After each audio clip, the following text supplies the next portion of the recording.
Hi students! Welcome to our third quarter music lesson for grade 10. This topic is focused on the contemporary music in the Philippines.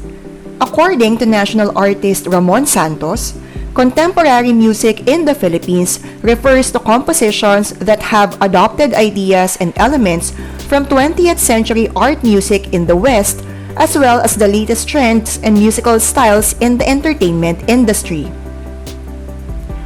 The modern Filipino repertoire consists of musical pieces that have been written in 20th century idioms that have evolved out of such stylistic movements as Impressionism, Expressionism, Neoclassicism, as well as avant-garde and new music.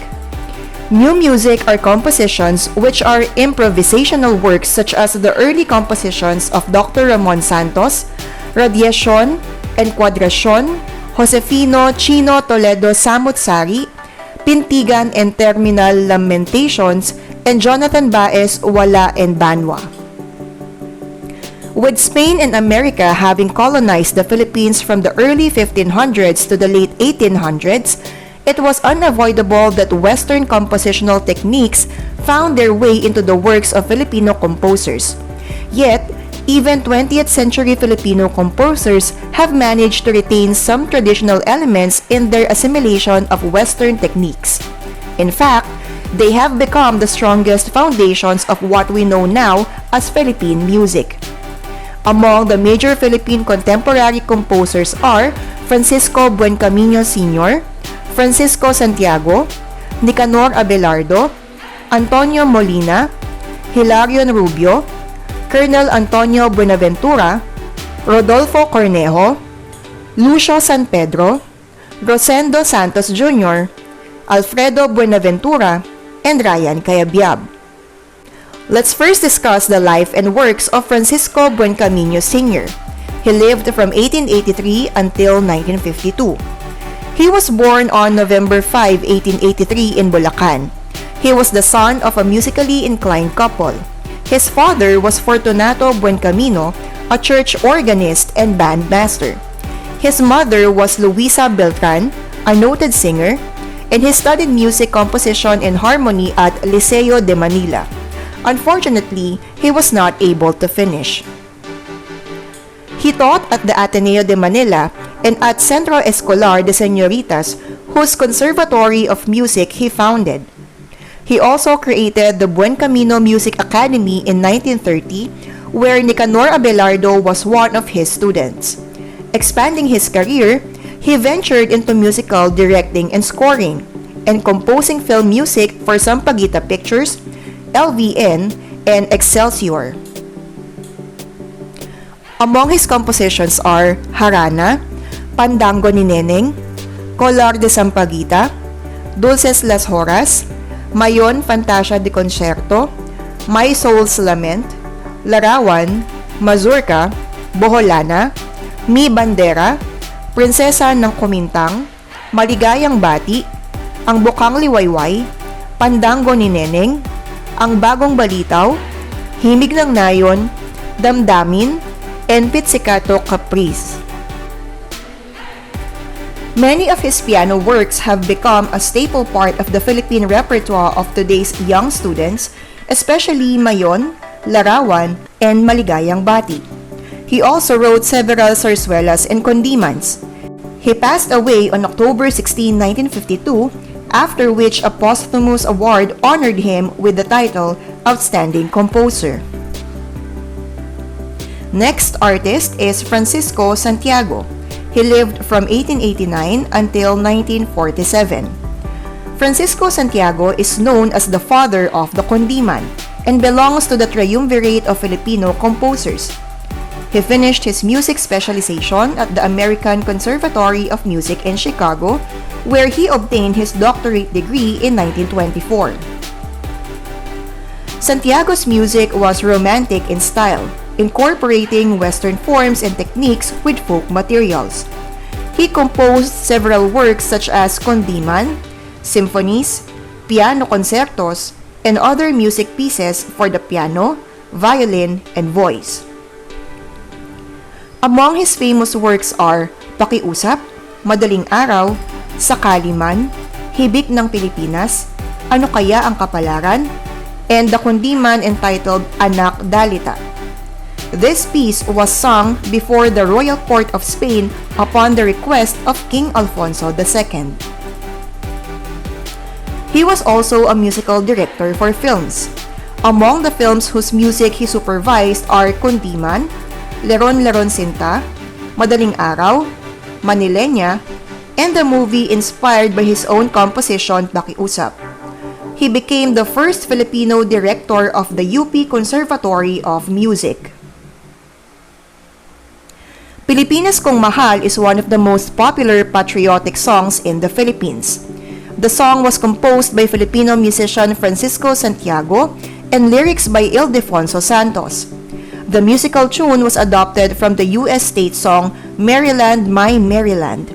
Santiago changed the melody and Santos translated the text into Filipino for Pilipinas Kong Mahal.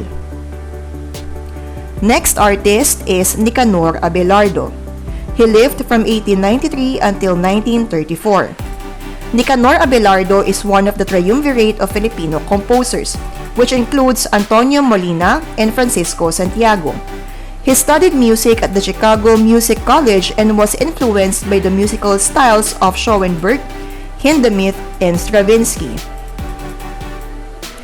Abelardo developed a style that combined European Romanticism with Chromaticism. His compositions contain hazy tones, dissonance, and unusual chordal combinations found in such works as Cinderella Overture, Panoramas, and the Violin Sonata. Although a 20th century composer in style, he is also considered a composer in the Romantic style. His best-known compositions include Mutya ng Pasig, Nasaan Ka Irog, Cavatina for Violoncello, and Magbalik Ka Hirang. Let's go to another artist named Antonio J. Molina. He lived from 1894 until 1980. Antonio Molina, the first national artist for music, is considered one of the Triumvirate of Filipino composers, which includes Nicanor Abelardo and Francisco Santiago. He began his music career as an orchestral soloist at the Manila Grand Opera House. He served as Dean of the Centro Escolar University Conservatory of Music from 1948 to 1970. He was also a faculty member of the University of the Philippines Conservatory, now College of Music. Molina was a product of both the Romantic and Impressionist schools of thought. He was fascinated by the dynamics and harmonies of Debussy, but retained much of the Romantic style in his melody. A characteristically Impressionist work is his piano work Malikmata, Transfiguration. The mysteriously exotic chords of this piece gradually led to a lyrical melody, with the traditional harmonies abruptly returning to the initial mood. Molina wrote several compositions for piano, violin, and voice, as well as Spanish-style opera form known as the zarzuela. He is best known for his poignantly romantic serenade for violin and piano, Hating Gabi. Subsequent transcriptions of this piece were written for the cello, flute, piano, and guitar. Other works by Molina include orchestral music, Misa Antoniana, Grand Festival Mass, Ang Batingaw, kundiman entitled Kundangan, chamber music named String Quartet, Kung Sa Iyong Gunita, Pandangguhan, and vocal music such as Amihan, Awit ni Maria Clara, and Larawan nitong Pilipinas. He received the National Artist for Music Award in 1973. He passed away on January 29, 1980. Let's go to the next artist named Hilarion Rubio E. Francisco. He lived from 1902 until 1985. Hilarion Rubio was born on October 21, 1902 in Bacoor, Cavite. A composer, music teacher, conductor, and clarinetist, he created substantial works for the orchestra. He served as conductor for opera, ballet, dance, recitals, and movie music. When he was 8 years old, he was accepted as a member of the Bacoor Band as a clarinetist. At that time, he made his first composition, Unang Katas, for his concert with the band. He performed with various movie house bands and orchestras. He was also a member of the Lyric Theater Orchestra, Trozo Band in Benavides Street, and the Band Moderna in Tondo. After he graduated from high school in 1930, he co-founded the Anak Sapote Band.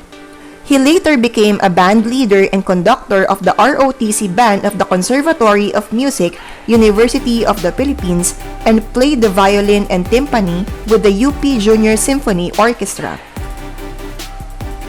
After his student years, Rubio became a conductor of opera at the Manila Music School in 1936.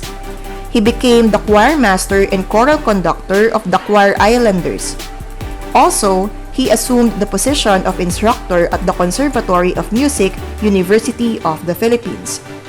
He was also a lecturer at the Buencamino Music Academy, La Concordia College, College of the Holy Spirit, Santa Isabel College, La Peral Music Academy, Manila Music School, St. Teresa's College, and the Valencia Academy of Music.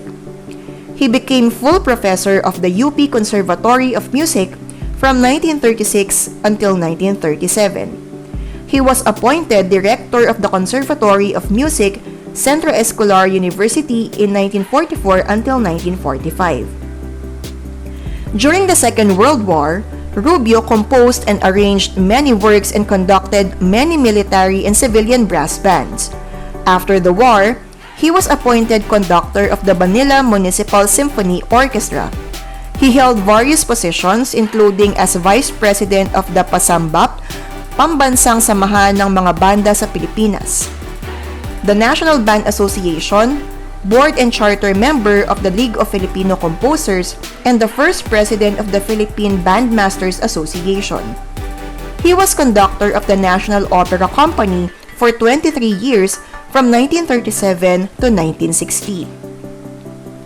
Rubio's compositions include Bulaklakin, Theme and Variations for Band, Dance of the Nymphs, Rondo, Florante at Laura, an Overture, Halik, Danza, Unang Katas, Two-Part Invention in Piano, Ang Concerto, a Ballet, Ang Magsasaka, Bukang Liwayway, Concertino in C, a Marimba and Piano Instrumental, Pilipinas Kong Mahal, Hatulan Mo Ako, Gininto ang Araw, In a Tropical Sea, Light, Nara, Mutya ng Silangan, To the Filipino Youth, Nela, National Heroes Day Hymn, and Salamisim. He passed away on December 28, 1985. Next artist is Colonel Antonio Buenaventura. He lived from 1904 until 1996 and he was also a national artist for music. Colonel Antonio Ramirez Buenaventura was a renowned composer, conductor, and teacher. His father, Lucio, was the chief musician of the Spanish Artillery Band in Intramuros and founder of Banda Buenaventura. As a young boy, he had already demonstrated a passion for music while learning the rudiments of music and solfeggio and becoming a proficient clarinet player. Colonel Buenaventura further developed his musical abilities at the Conservatory of Music, University of the Philippines at the age of 19. He received a teacher's diploma in science and composition at UP. Nicanor Abelardo and Francisco Santiago were among his famous mentors. At the university, Buenaventura led the UP ROTC Band and established the UP Junior Orchestra, which was the first collegiate orchestra in the country. He pursued further studies at the Institute of International Education in New York. He was also awarded a study grant by the UNESCO in 1949. He was a delegate to the General Assembly of the International Society for Music Education held in Montreux, Switzerland in 1976.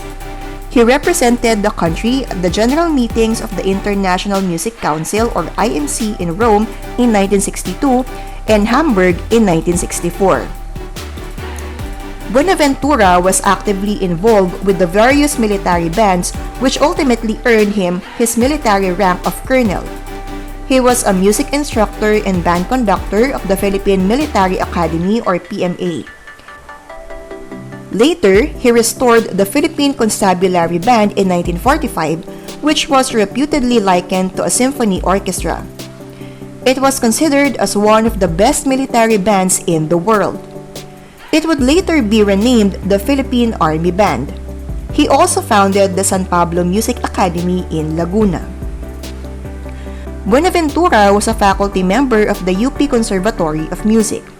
Later, he became the music director of the Conservatory of Music, University of Santo Tomas in 1961. After retiring from the military, he became the music director at the School of Music and Arts, University of the East in 1964.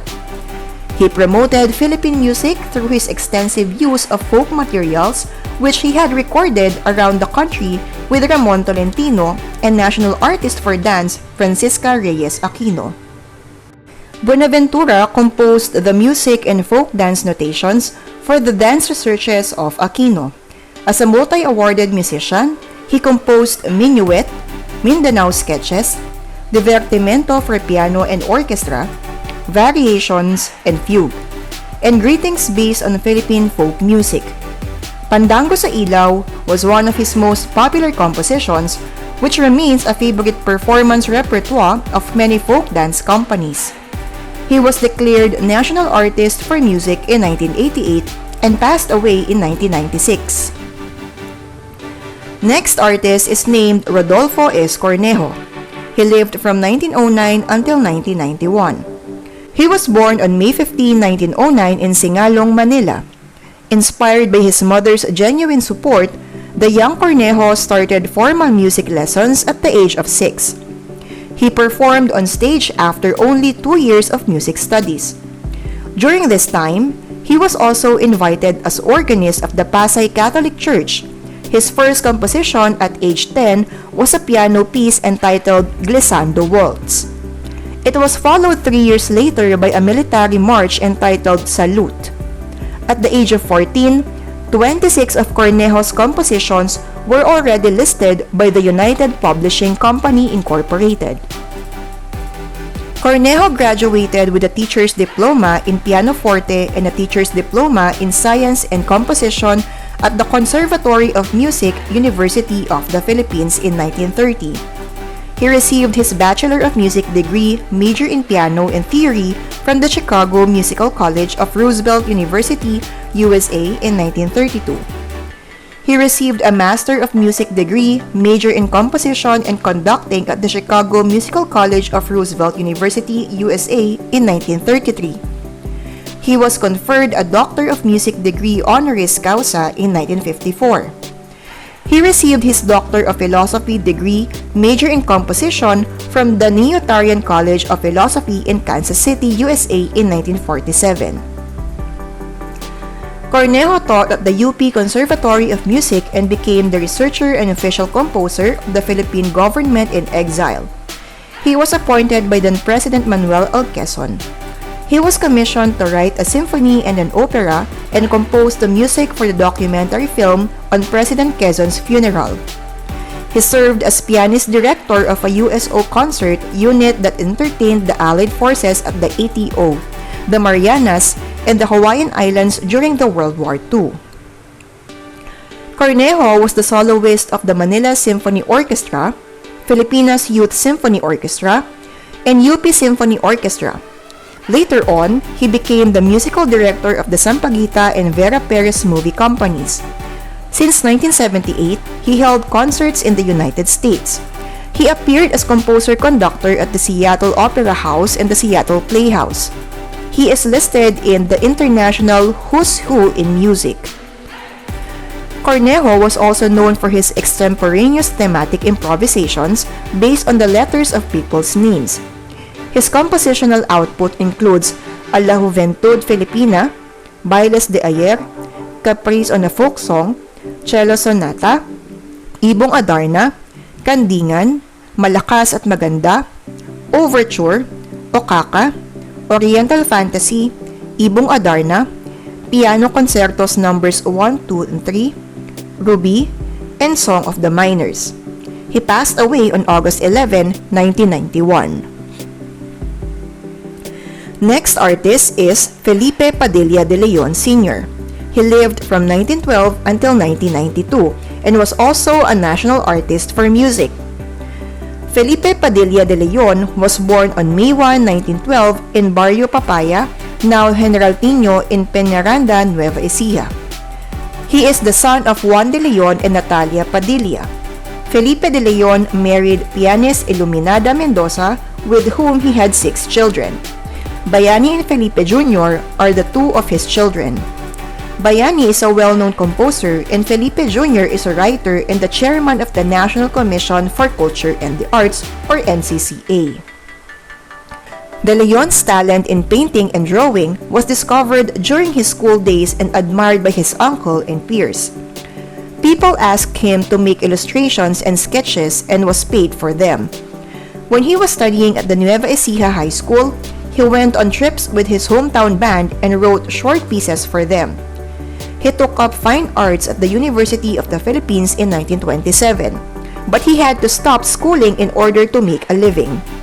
He played the trombone in dance orchestras which performed in cabarets, circuses, and vaudeville. Then, he worked as an assistant conductor of the Nueva Ecija High School Orchestra, where he started doing musical arrangements. Later on, he wrote music for the zarzuela. He decided to study formally and enrolled at the Conservatory of Music, University of the Philippines, where he studied under national artists Colonel Antonio Buenaventura and Antonio Molina. He contributed articles to the school paper and vernacular magazines. Later, he wrote music columns for the Manila Times, then known as Manila Tribune, and Taliba. He graduated with a music teacher's diploma, major in conducting in 1939. Much later, he took advanced studies in composition under Vittorio Giannini of the Juilliard School of Music in New York, USA. De Leon received many awards such as Composer of the Year in 1949, Manila Music Lovers Society Musician of the Year 1958, UP Conservatory of Music, and others. He was conferred as an honorary degree Doctor of Philosophy in the Humanities by the University of the Philippines in 1991. De Leon wrote compositions, hymns, marches, art songs, chamber music, symphonic poems, overtures, band music, school songs, orchestral works, operas, kundiman, and zarzuelas. He was known as a nationalist composer who expressed the Philippines' cultural identity through his compositions. 2 operas which are considered his masterpieces are the Noli Me Tangere in 1957 and El Filibusterismo in 1970. These 2 operas have been staged in the Philippines and abroad. He also wrote a march during the Japanese regime entitled Tindik, Aking Inang Bayan, and another march, Bagong Lipunan, during the martial law. He wrote the popular Christmas carols Payapang Daigdig in 1946, Noche Buena, and Pasko na Naman, both in 1965. Felipe de Leon received a posthumous award as National Artist for Music in 1997. He died on December 5, 1992. Next artist is Lucio San Pedro. He lived from 1913 until 2002 and also a national artist for music. Lucio San Pedro was born on February 11, 1913 in Angono, Rizal. Since his elementary days, he started composing. He studied the banjo, which inspired him to become a serious musician. He later pursued his music degree at the University of the Philippines and the Juilliard School in New York, USA. Upon returning to the Philippines, he became a professor of theory and composition at the University of the Philippines College of Music. San Pedro is known as a romantic nationalist. He incorporated Philippine folk elements in his compositions with Western forms and harmony. His chords have a rich expressive tonality, as represented in his well-loved Sa Ugoy ng Duyan, a lullaby melody sung by his mother. His orchestral compositions are best represented by the Suite Pastoral 1956, a poetic oral description of his hometown Angono, and his nationalistic symphonic poem Lahing Kayumanggi in 1962. Other compositions include songs, pieces for violin, cello, and chorus. His works for the symphonic band was where he was most prolific and productive both as a composer and conductor. His musical prowess was internationally recognized when he was invited to be a judge at the prestigious Van Cliburn International Piano Competition in 1980. He was declared National Artist for Music in 1991 and passed away on March 31, 2002. Next artist is Rosendo E. Santos Jr. He lived from 1922 until 1994.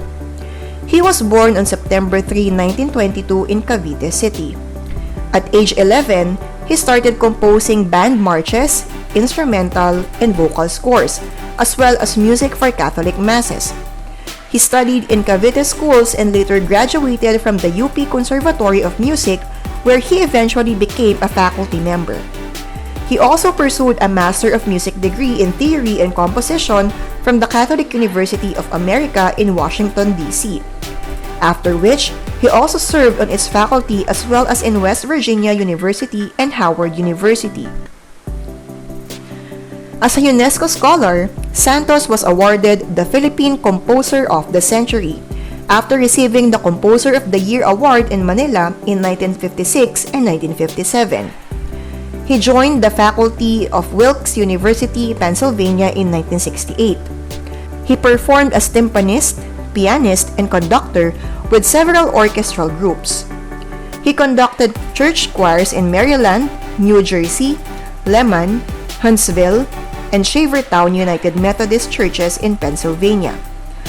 He composed the background music for J. Arthur Rank films at Pinewood Studios in London, England, where he worked with British composers Malcolm Arnold and Muir Matheson. Among Santos' teachers were famous composers Aaron Copland, Irving Fine, Humphrey Sirle, and conductor Norman Del Mar. A prolific composer, he had composed several piano concerti, sonatas, symphonies, symphonic poems, 5 operas in Filipino, numerous band overtures, and more than 200 marches. He had also written 50 masses in Latin and 20 in English. He has more than 1,000 musical compositions in the library of the University of the Philippines. Santos' last musical work and only ballet composition, Melinda's Masquerade, was performed in 1995, a year after his death. Santos passed away on November 4, 1994, in Swoyersville, Pennsylvania, USA. Next artist is Alfredo Buenaventura. Dr. Alfredo Santos Buenaventura, composer, conductor, and teacher, was born in Santa Maria, Bulacan on October 14, 1929. He grew up in a musical environment and became a band member in his hometown at a young age. He was drawn by his fascination with trumpets and trombones and became one of its arrangers and conductors. He was one of the 20 boy sopranos of Tipples at Santo Domingo Church, from where he received his first significant musical training. At that time, he also wrote his first composition, Danza. Some of his major works include the operas Maria Makiling in 1961, Diego Silang in 1966, Prinsesa Orduha in 1969, kantatas Ang Ating Watawat in 1965, Pasko ng Barangay in 1964, 3 piano concertos subtitled Celebration, Determination, and Exultation, and symphonies such as Dakilang Lahi in 1971, Gomborza in 1981, and Rizal the Great Malayan Antagonist in 1990.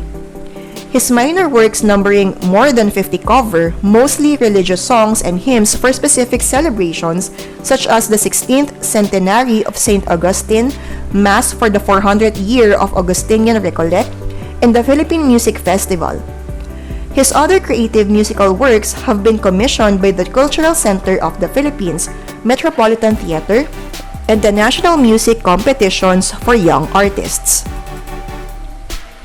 Buenaventura's compositional style rests mainly on his own set of musical ideas, wherein he creates a combination of contemporary and conventional materials.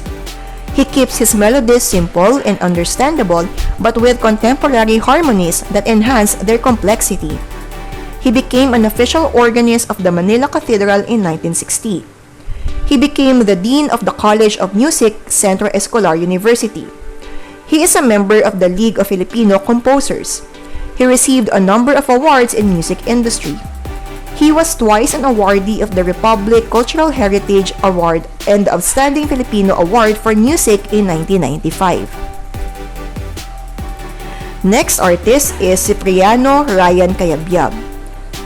Ryan Cayabyab is a popular contemporary composer who also has classical compositions to his credit, such as Misa, 4 poems for soprano and piano, and Te Deum. His compositional style makes much use of syncopation, extended chords, and chromatic harmony. Among his numerous compositions are the award-winning Kay Ganda ng Ating Musika in 1978, as well as the modern zarzuela Alikabok in 2003. The operas Poliarium with libretto by Fides Cuyugan Asensio, and a variety of choral pieces and song cycles. He also produced a number of recordings, including the memorable album 1, where he personally sang the unaccompanied songs on different tracks to produce 16 voices. Cayabyab was born on May 4, 1954 in Manila. He obtained his Bachelor of Music degree at the University of the Philippines College of Music, after which he became a faculty member for composition at the same university. He also served as the executive and artistic director of the San Miguel Foundation for the Performing Arts, which oversaw the operations and programming of the San Miguel Philharmonic Orchestra and the San Miguel Master Chorale. At present, he continues to be a much sought-after professor, musical director, composer, arranger, and conductor in the Philippine concert and recording scenes. With Spain and then America having colonized the Philippines from the early 1500s to the late 1800s, it was unavoidable that Western compositional techniques found their way into the works of Filipino composers. Yet, even 20th century Filipino composers have managed to retain some traditional elements in their assimilation of Western techniques. In fact, they have become the strongest foundations of what we know now as Philippine music. That's all for our lesson about the contemporary Philippine music for the third quarter lesson in music. I hope you were inspired by the life and works of our local artists and learned a lot from their history. Thank you for listening to this lesson and see you in our next video. Bye!